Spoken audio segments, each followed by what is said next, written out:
ప్రభుత్వము వీళ్ళ డిమాండ్లను అంగీకరించాలి. న్యాయపరమైన డిమాండ్లు వీళ్ళన్నీ కూడా విలీనానికి ముందుగాల డేట్ ఇవ్వాలి, తర్వాత పిఆర్సీలు ఇవ్వాలి, అవసరమైన వాటిని అన్నిటినీ ఇవ్వాలి. అయితే ఏదో ఒక మెట్రో ఎంఎంటీఎస్ను కలుపుతామంటున్నారు, ఆ దానికి ఇచ్చే కేంద్ర ప్రభుత్వానికి ఇచ్చే పైసలు ఇక్కడ కలుపుకుంటే అయిపోతుంది. అందుకోసమే వెంటనే ప్రభుత్వం స్పందించాలి. మరి మహిళల వైపు నుంచి మీకు వ్యతిరేకత వస్తుంది.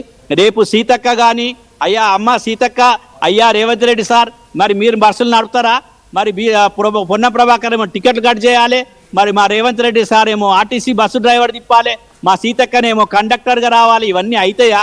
కావమ్మా. అందుకోసమని మీరు కూర్చొని పరిష్కారం చేయండి. మా మహిళలను ఈరోజు మహిళలు ఎంతమంది 65 లక్షలు, ప్రతిరోజు మీకు 65 లక్షల మంది వ్యతిరేకత వస్తే మీ ప్రభుత్వం పడిపోతుంది.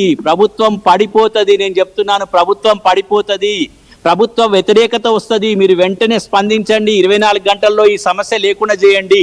వాళ్ళు ఆ రోజు ట్యాంక్ బండ్ ఎక్కి తలలు బగలగొట్టుకున్నారు.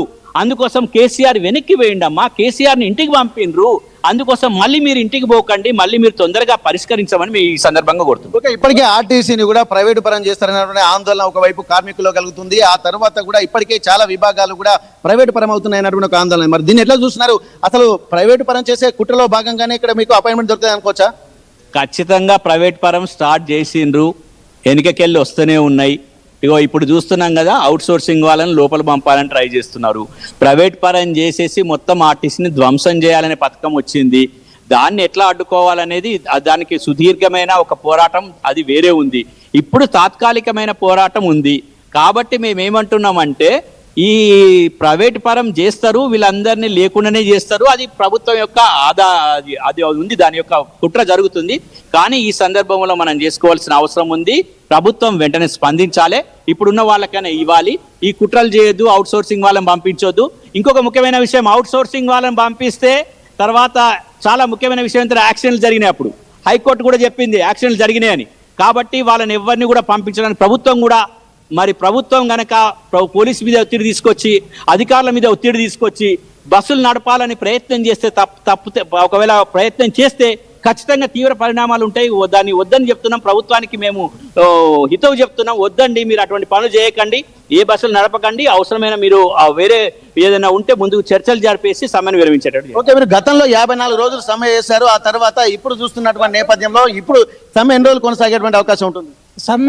సమ్మెకు ప్రతి ఒక్క సంఘాలు కూడా మాకు పూర్తి స్థాయిలో మద్దతు ఇచ్చింది. ఒక్కటేసారి మేము కోరుకునేది, మీరు పెట్టిన 6 గ్యారెంటీలలో మహిళలతోటి మీరు ఎంత లబ్ధి పొందుతున్నారో మా కడుపు కాలుతుంది సార్, మాకు ఒక్క పిఆర్సీ ఇవ్వండి అని బదలాడుకుంటున్నాం. దీనికి ప్రజా పార్టీ తరఫు నుంచి మా కృష్ణన్న గారు కూడా, తీర్మార్ మల్లన్న పార్టీ నుంచి మా అన్నగారు కూడా మద్దతు తెలిపారు. వారికి ధన్యవాదాలు. దయచేసి రేవంత్ రెడ్డి గారికి చెప్తున్నాం, మిమ్మల్ని కొత్త కోరికలు కోరట్లేదు సార్. మీరు పెట్టిన మేనిఫెస్టోలో ఏదైతే ఉందో వాటినే ఇంప్లిమెంట్ చేయమని మరొకసారి దండం పెట్టి వేడుకుంటున్నాం. ఇది మా ఆర్టీసీల యొక్క ఘోష. కృష్ణ గారు ఒకసారి చెప్పండి, ఎట్లా ఉంది పరిస్థితి? జనగామ డిపో ముందు తెలంగాణ రాజ్యాధికార పార్టీ ఇచ్చిన పోరాటం అని చెప్పని ఆర్టీసీ కార్మికులు అంటే ఇవాళ ఒక్క బస్సులో 150 మంది ఎక్కుతారు. ఏ మట్టుకైనా గవర్నమెంట్ సిగ్గుశరం ఉంటే ప్రజాపాలన అంటారు కనుక ఇమీడియట్లీ కార్మికులతో కూర్చొని చర్చిస్తే 10 నిమిషాలు అయిపోతుంది. ప్రజాపాలన అని చెప్పి 18 గంటలు పనిచేస్తా అంటాడు ముఖ్యమంత్రి. ఏం పని చేస్తాడు? ఇవాళ ఇచ్చి 41 రోజు అయినా కూడా మాట్లాడలేదు. అంటే దీన్ని రవాణా శాఖ మినిస్టర్ ఏం చేస్తాడు?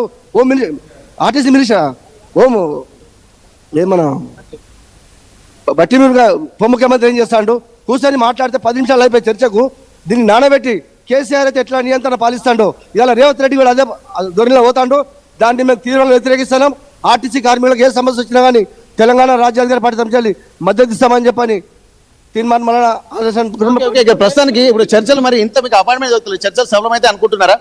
చర్చలు గవర్నమెంట్ చొరవ తీసుకుంటే ఖచ్చితంగా సఫలం అవుతుంది. జనగామ డిపో నుంచి మేము ఎక్కడెక్కడిచో ఊళ్ళ నుంచి 70-80 కిలోమీటర్ల నుంచి వచ్చి ఇక్కడ జనగామ డిపో దగ్గరలో రెంట్లు తీసుకొని కిరాయిలు తీసుకొని పిల్లలు తీసుకుంటే మాకు వచ్చే చాలా జీతాలు సార్. మాకు 2 పే స్కేలు రావాలి, 20-25 వేల 30 వేల జీతంతో పిల్లలు చదువుకోవాలి, రూమ్ రెంట్లు కట్టుకోవాలంటే చాలా ఇబ్బంది అయింది సార్. మేము బతకలేని పరిస్థితికి వస్తుంది.